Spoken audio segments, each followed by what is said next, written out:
Magandang araw sa inyo mga kaibigan. Itong ating almusalita sa araw na ito, December 8, pangalawang linggo ng Adbyento, kaya huwag na huwag makalimutan magsimba ngayon. Ang ebanghelyo natin ay Luke 3:1-6. Sabi ni Jesus, "Everything crooked will be made straight, and the rough path smooth." Bilang pagkahanda sa pagdating ng Panginoon, kailangan may daraanan ng Panginoon. The Lord will come. Anuman ang kadiliman, anumang ang hirap, anumang opresyon nararamdaman mo, darating ang Panginoon. Yun ang mensahe ng pag-asa ng Adbyento.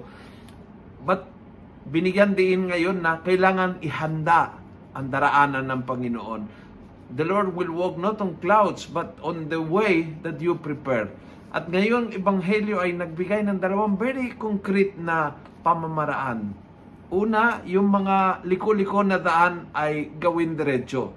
At yung mga magaspan ay gawin mong suave. O those who are rough, make it smooth. Napakaganda ito sa ating ugali. Kung yung ugali natin ay maging daraanan ng Panginoon. Diretso ka ba o komplikadong tao? Kung masyadong kapaikot-ikot, kung lahat ay kinukomplika mo, kung kaya ay lagi nag-aaway kayo ng asawa mo dahil may say ka kung saan naiwan ang kanyang tsinelas o kung paano niluto ang ulam nyo at lahat may comment ka at lahat may problema ka. Kung masyado kang komplikado, baka hinihingi ng Panginoon sa iyo na make it simple. Be more simple, be more straight sa iyong gusto mong sabihin. Hindi mo ipaparamdam, hindi mong iisipin na alam niya. Sabihin mo ng diretso kung ano ang gusto mo sa iyong pamilya, sa iyong mga kaibigan, sa iyong mga katrabaho. Make the way straight. At kung ito ay masyadong rough, make it soft.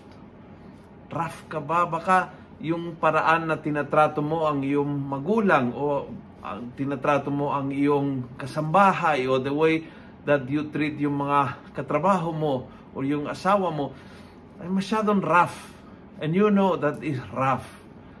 And if it's rough, make it smooth.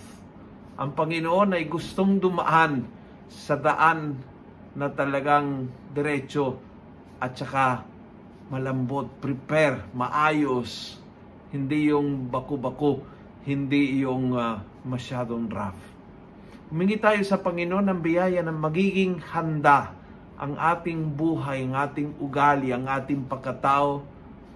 Dahil sure na sure, darating siya. At madaraanan niya anuman inihanda natin daan para magdala sa ating ng tunay-tunay na kapayapaan at kaligayahan. Kung nagustuhan mo ang video ito, pakiusap, pass it on. Punuin natin ang good news sa social media. Gawin natin viral. Araw-araw ang salita ng Diyos. And God bless.